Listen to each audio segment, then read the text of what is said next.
อ้าวแล้ววันนี้ทำไมมันนอนอยู่ตรงนี้ล่ะเนี่ยฮะสายแล้วเสียงไก่ขันยังไม่ตื่นอีกเหรอโอ้ยเมื่อคืนเหนื่อยว้ายังไม่อยากจะตื่นเลยเนี่ย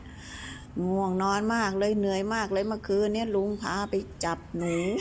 เฮ้ยไม่ได้สักตัวนึงเดี๋ยวขอเช็ดหน้าเช็ดตาก่อนนะเนี่ยขี้ตาอันเดิมมันก็ยังไม่ออกสักทีเนี่ยเขี่ยมันก่อน